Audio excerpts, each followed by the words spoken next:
I should have known something was wrong the moment the butter started to burn. It was a small thing, just a thin curl of smoke rising from the skillet, but it felt like a warning, like the universe was whispering, "Pay attention, Paige." I stood in my kitchen that afternoon, wooden spoon in hand, staring at the shrimp. It planned to sauté as a light lunch before getting ready for our anniversary dinner. 3 years with Garrett Slate, 3 years of careful love, polished smiles, and promises about the future. 3 years of believing I was building something solid. The kitchen smelled sharp and bitter from the burnt butter. I turned off the stove and opened a window, letting in a February breeze that carried the faint scent of rain and car exhaust from the street below. My apartment was small but warm, cream walls, soft gray sofa, a shelf of marketing books stacked beside framed photos of me and Garrett at company events. He always stood a little taller in pictures, chest slightly puffed out, hand resting possessively at my waist. He liked to look successful, and tonight was supposed to be proof of that success. We had a reservation at the Gilded Fork, the kind of restaurant where the lighting is low and golden, where waiters glide instead of walk, where every plate looks like art. Garrett had insisted on it weeks ago. 3 years deserves something special, he'd said, adjusting his cufflinks in my hallway mirror. We'll celebrate properly. I remember smiling at him, smoothing down the lapel of his navy blazer. I don't need fancy, I told him. Just you. He kissed my forehead in that distracted way of his. You deserve both. That was Garrett, always promising me the world in polished sentences. At exactly 2:17 p.m., my phone buzzed against the marble countertop. I wiped my hands on a towel and glanced at the screen. Garrett. I smiled, instinctively, foolishly, and answered on the second ring. Hey, I said softly. There was a pause on the other end. Not long. Not long. Just long enough. Paige, he began, and his voice had that tightness. Come to recognize as corporate stress. I hate to do this, but something's come up. My stomach tightened. What kind of something? Emergency client meeting. Marcus just dropped it on me. It's huge. Potential 7. Papers rustled in the background. I can't get out of it. I leaned against the counter. The burnt smell lingered like an afterthought. Tonight, I asked quietly. I'll make it up to you, he said quickly. Too quickly. I promise, we'll reschedule. You know how this industry is. Yes, I knew. I worked in it too. I understood deadlines and late calls and clients who demanded miracles. But I also understood planning, and Marcus Webb, Garrett's boss, was known for many things. Workaholic, brilliant strategist, recently divorced, but impulsive. No, Garrett filled silences when he was lying. I had learned that over time. I'm really sorry, he added. You know this could mean a promotion for me. There it was, the hook. Garrett didn't chase love. He chased elevation. I swallowed the lump in my throat. Of course, I understand. And I did, or at least, I thought I did. After we hung up, the apartment felt strangely hollow. The anniversary dress I'd laid across the back of my bedroom chair, a deep emerald satin that hugged my waist, suddenly looked unnecessary. Foolish, even. 3 years, I told myself. We've weathered busier nights. I tried to shake off the unease, tried to be rational, but something small and stubborn tugged at me. Garrett had been different lately. Not cruel, not distant in any obvious way, just slightly untethered, more protective of his phone, more invested in staying late at the office, more careful with his words. I walked into the living room and picked up one of the framed photos from last year's company gala. Garrett stood beside Marcus Webb, both of them smiling at the camera. Marcus had his arm slung casually around Garrett's shoulder, a gesture that looked almost paternal. Garrett had talked about Marcus constantly the past few months. He's rebuilding after the divorce, he'd told me once over dinner. Trying to prove he can still dominate the market. Garrett admired that kind of obsession. I set the frame down. If there was an emergency meeting, Marcus would be there. And yet, something inside me whispered that I shouldn't sit at home in a quiet apartment while my anniversary unraveled. I told myself I was being ridiculous. But at 5:30 p.m., instead of changing into sweatpants and ordering takeout, I grabbed my coat. The sky had turned a soft slate gray, the kind that promises rain but never quite delivers. I drove toward Garrett's office building with my hands gripping the steering wheel tighter than necessary. I didn't plan to confront him. I didn't plan anything, really. I just needed proof. Proof that I wasn't crazy. The corporate building stood tall and reflective against the darkening sky. Most of the lower-level lights were off already. I parked across the street and waited. 5 minutes. 10, 10, 20. No movement. No Garrett. No lights on in the marketing department's corner offices, the very department Garrett claimed was hosting a 7-figure emergency meeting. My chest felt hollow. I reached for my phone. My fingers hovered over his contact. Instead, I opened Instagram. I don't know why. Maybe instinct. Maybe fate. His profile was private, but the company's page wasn't. I clicked through tagged posts, and there it was. A story posted just 8 minutes earlier. The rusty mug. Dim lighting. Laughter in the background. A group of coworkers gathered around a high-top table, and at the center of the frame Garrett. His arm slung casually around a young woman with long auburn hair and a bright, eager smile. Jade Collier, the new intern. She was holding up a glass like she'd just won something, and Garrett was looking at her in a way he hadn't looked at me in months. Not distracted, not calculating. Just pleased. The caption read, "Celebrating surviving Quoney. Pound Team Slate. Team Slate. My name wasn't Slate." I replayed the story 3 times, my thumb trembling slightly. There was no emergency meeting. There was no Marcus. There was no 7-figure client. Just drinks and Jade. I didn't cry. That's the part that surprised me most. I just sat there in my car watching the office building's dark windows reflect the streetlights. Something inside me shifted, not shattered, shifted. 3 years, canceled for a lie and a cheap bar. And a cheap bar. And in that quiet car, with the hum of the engine and the faint sound of a distant siren, I made a decision. I would not drive to the rusty mug. I would not storm inside. I would not beg for honesty from a man who couldn't offer it freely. Instead, I would pay attention. I drove home slowly that night. Not because I was calm, but because I was thinking. The windshield caught the first thin drops of rain, streaking the glass in uneven lines. I didn't turn on the radio. I didn't call a friend. I let the silence sit with me, heavy and instructive. There's a particular kind of pain that comes when you realize you've been rearranging your life around someone who never planned to stay. It isn't loud. It's clarifying. When I got back to my apartment, I hung my coat carefully in the closet and walked into the bedroom. The emerald dress was still draped across the chair, glowing softly in the lamplight. I touched the fabric between my fingers. I had bought it with intention. 3 years deserved intention. I changed into pajamas instead, washed my face, and slid into bed without texting Garrett again. At 11:48 p.m., my phone buzzed. "Sorry it went so late," his message read. Exhausted. Rain check soon. I stared at the screen for a long moment. He hadn't even tried to sell the meeting story anymore. No details, no complaint about clients, just went so late. I typed back. Hope it was productive. He sent a thumbs up. Insecurity is easy to dismiss when you love someone. The next morning, I woke up early. Garrett had texted again around 1 a.m. something about crashing at home and having back-to-back meetings the next day. I didn't reply. Instead, I made coffee and opened my laptop at the small desk by my living room window. Rain tapped softly against the glass. The city looked washed and muted. I searched for Marcus Webb, not casually, thoroughly. Marcus was a known name in our industry. He'd built Slate and Webb marketing from a 2-person consultancy into a regional powerhouse. Articles described him as relentless, data-driven, strategically fearless. His divorce had made quiet waves in business circles a year ago. His ex-wife had apparently grown tired of competing with spreadsheets for attention. Conference clips, LinkedIn posts, and patterns.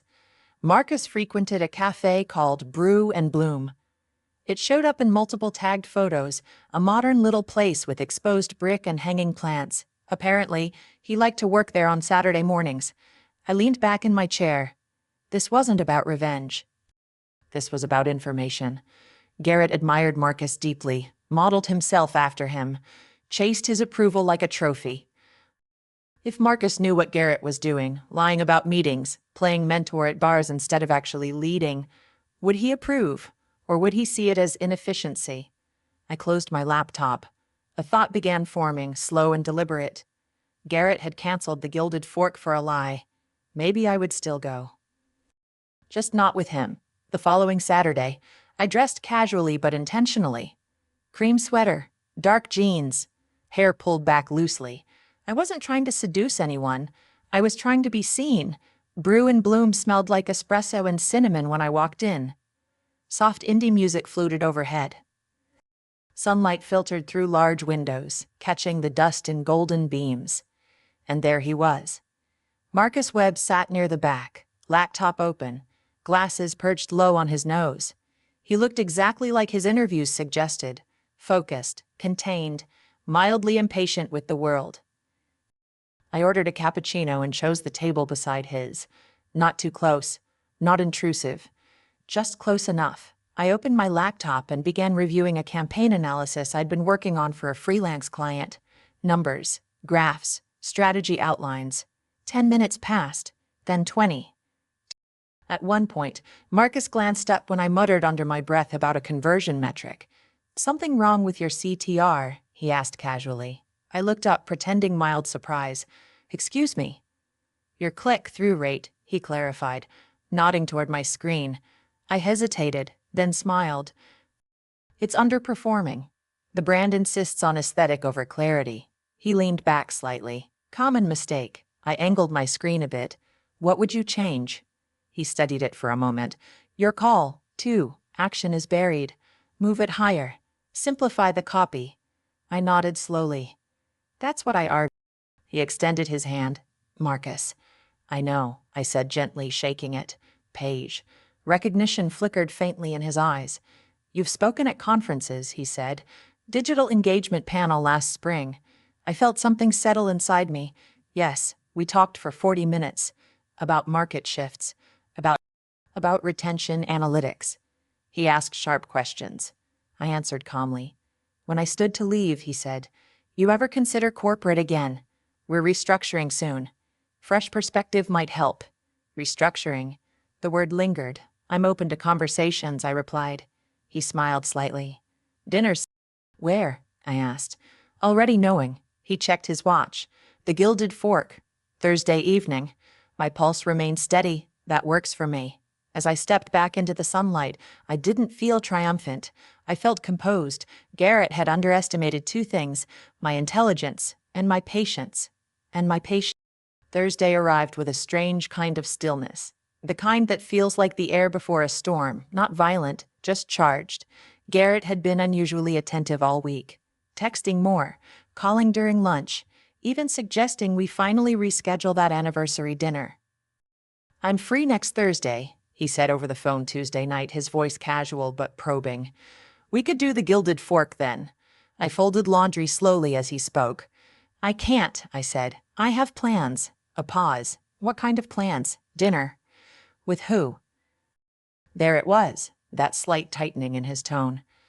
"Not jealousy. Ownership." "A colleague," I replied lightly. He didn't like that answer. I could hear it in the way he exhaled. "Since when do you do mysterious dinners?" "Since this week," I said gently. He laughed, but it didn't reach his voice. "All right, don't have too much fun without me." That night, I lay awake longer than usual. This wasn't about humiliating him. It wasn't even about Jade. It was about clarity. Garrett had made a choice when he canceled our anniversary for a lie. He chose convenience over commitment. Ego over... I was simply allowing consequences to unfold. I wore the emerald dress, the same one I had planned for our anniversary. It felt different now, not like a costume for romance, but like armor. The satin caught the light as I moved, subtle but deliberate. I paired it with simple gold earrings and a low heel. Nothing dramatic. Nothing theatrical. just composed. When I arrived at the Gilded Fork, the hostess greeted me with the same polished warmth I remembered. The restaurant glowed in amber light. Crystal glasses shimmered. Soft jazz floated through the room. The air smelled faintly of truffle oil and baked bread. Marcus was already seated. He stood when he saw me. "You look formidable," he said with a half-smile. I appreciated the word choice. "Thank you," I replied, taking my seat. Dinner began like any professional conversation between two sharp minds. We discussed campaign inefficiencies, regional expansion possibilities, and internal redundancies. Marcus listened closely when I spoke, not with polite nods, but with his. "You analyze structure well," he said midway through the appetizer. "Most people chase aesthetics. You chase outcome. I chase sustainability," I corrected softly.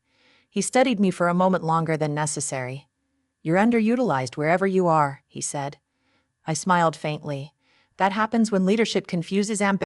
He didn't miss the implication. Before he could respond, the hostess approached another table near ours. And then I heard it, Garrett's laugh. It's strange how recognizable someone's laugh becomes after years.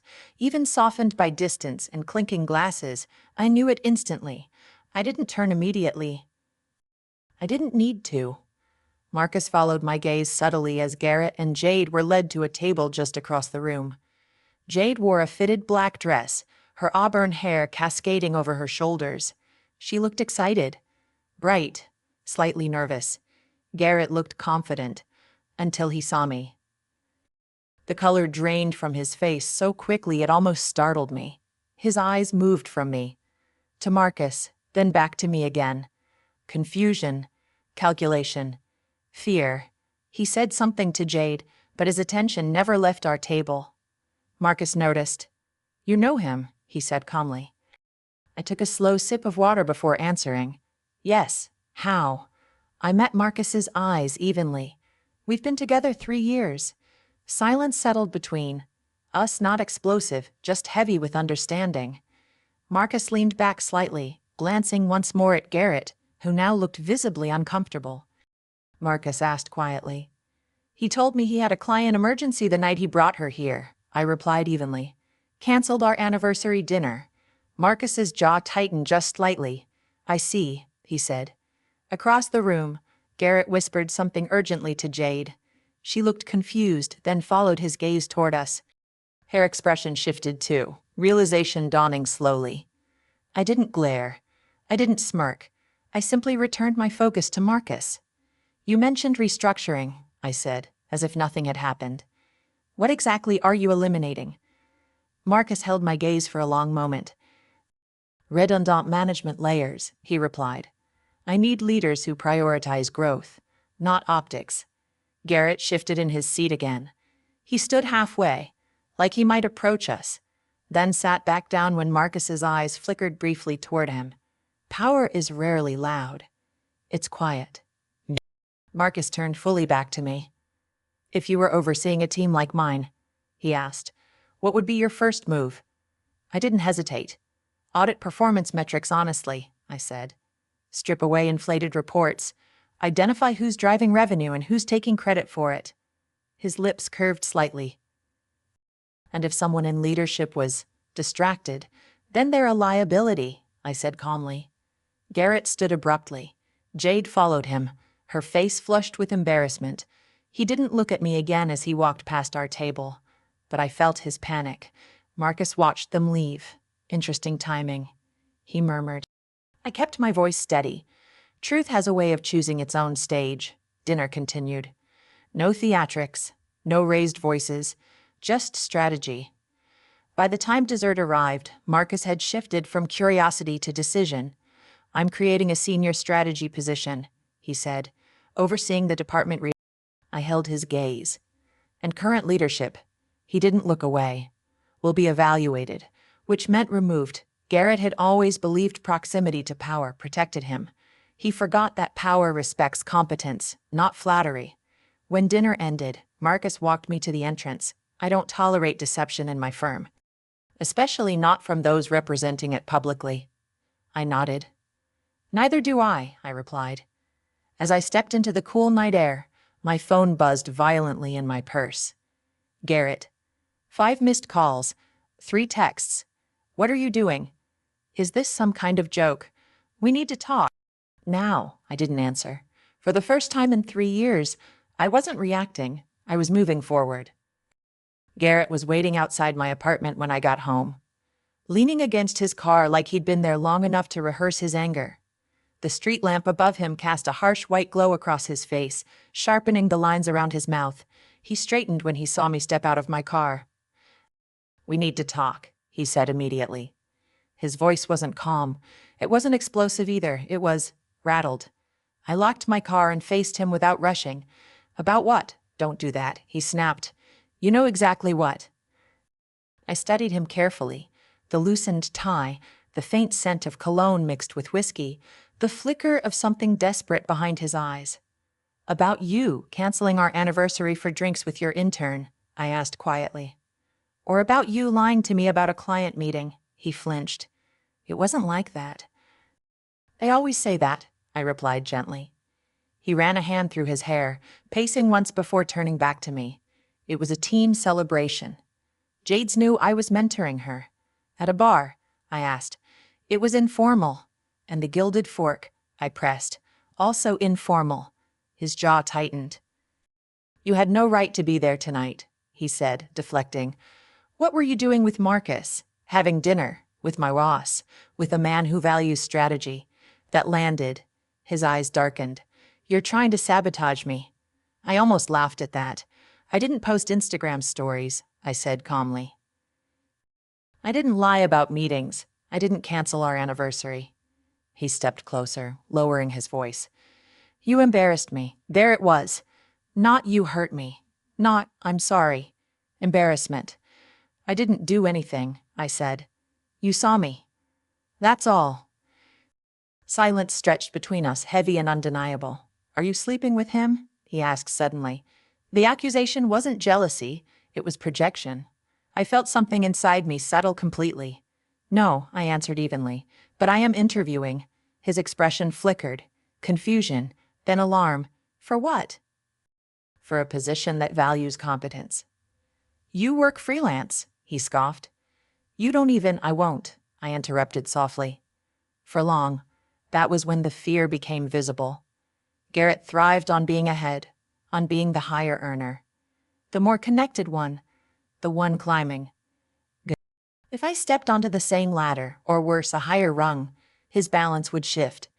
"You're overreacting," he said, trying to regain control. "You saw one night and built a narrative." "I saw a pattern," I corrected. His shoulders slumped slightly. "Paige, Jade is nothing." "Then why lie?" He opened his mouth, closed it, opened it again. "It wasn't worth the fight," he muttered finally. I nodded slowly, and I wasn't worth the truth.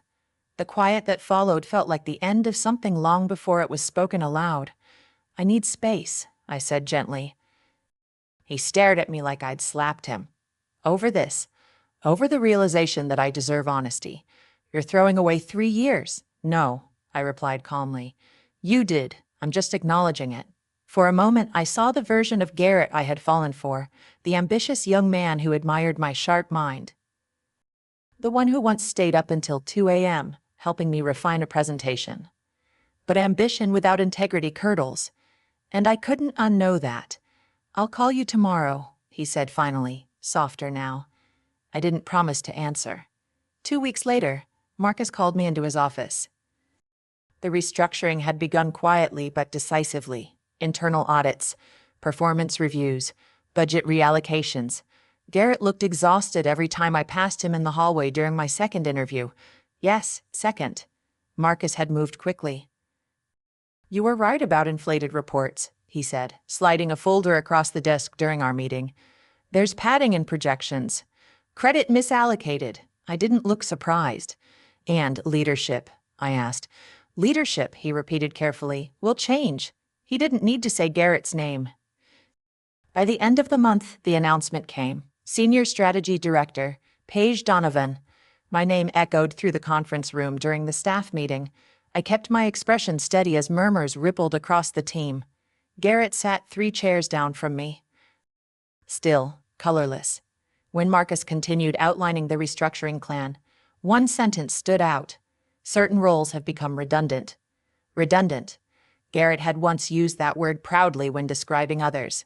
Now it circled him. After the meeting, people approached me. Some cautiously, some warmly. Jada was the last. She stood near the doorway, wringing her hands slightly. "Can I talk to you?" she asked quietly. I nodded. We stepped into an empty office. "I didn't know," she said quickly. "About you and Garrett, I swear." "I believe you," I replied. Her shoulders relaxed just slightly. "He told me you were complicated, that things were basically over." I smiled faintly. "That's a common story." She hesitated. "He flirts with everyone." It made me uncomfortable sometimes. That didn't surprise me either. "Thank you for telling me," I said gently.